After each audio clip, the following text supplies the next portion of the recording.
is a whole lot of water, Jerry. We're used to, okay, maybe those noon showers in Florida if you go down there during summer, but that, I mean, it was like the bucket just kept pouring. I've never seen anything like that. No. They just had a series of events where thunderstorms just sat over the same area for 3 or 4 hours. And you've been in heavy Florida thunderstorms, but imagine that for hours on end.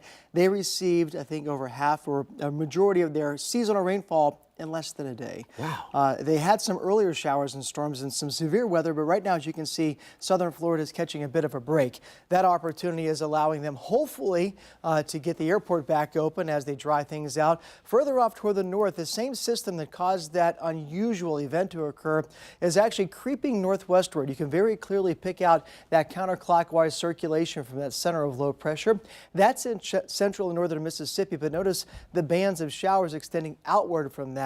Not unlike a tropical system. This is not a tropical cyclone or a hurricane or a tropical storm, but it certainly has some of those characteristics. And one of the things it has in common is the moisture, the showers and the clouds, and that is at least in part heading our way. I want to be really clear that we are not expecting anything close to what they saw in southern Florida, but we are going to see a connection to that storm system to the impacts in our forecast tomorrow for Saturday and then what's left over for Sunday too. Right now outside we're looking at 61 degrees. Our fair weather continues. Winds are light, conditions are tranquil. The dew point at 46 and the pressure right now is holding steady. As we go through the next several hours, like the past couple of nights, started off the afternoon and evening really warm. As soon as that sun sets, the temperature begins to drop. 80s or close to it, 70s, 60s, and down to the 50s and 40s. So let's track that system and then talk about the impacts for your weekend plans.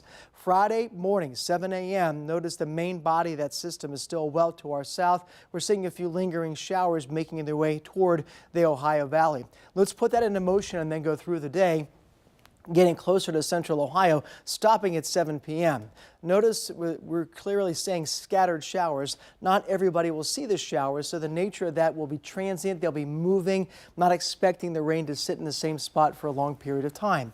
Then let's advance further still from Friday evening, getting into Saturday morning. That storm center is just parking itself right over the Ohio River, but at night, we lose the energy from the sun, so expect a lull in the activity as we go through Friday night into Saturday morning.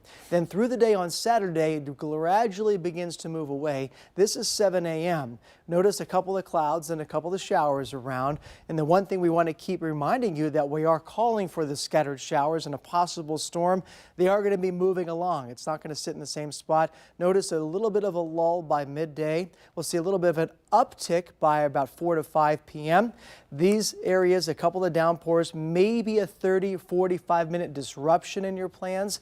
But as that moves out, things settle down late Saturday, only to pick back up again by the time we get into Sunday. So here's the forecast for the spring game.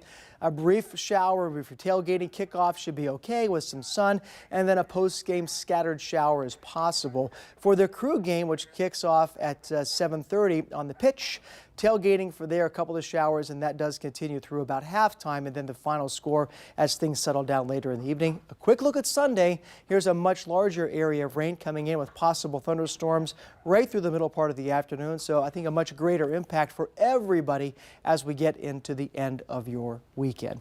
7-day forecast starting with Friday 77, Saturday the same. A better chance of late day scattered showers and storms Saturday. Much better chance on Sunday. Big drop in temperatures on Monday, Tuesday 59 degrees. Wednesday to Thursday we'll see temperatures back up nicely back into the mid 70s, and then we'll cool things down just a bit by the end of next week and also bring in the next chance of showers.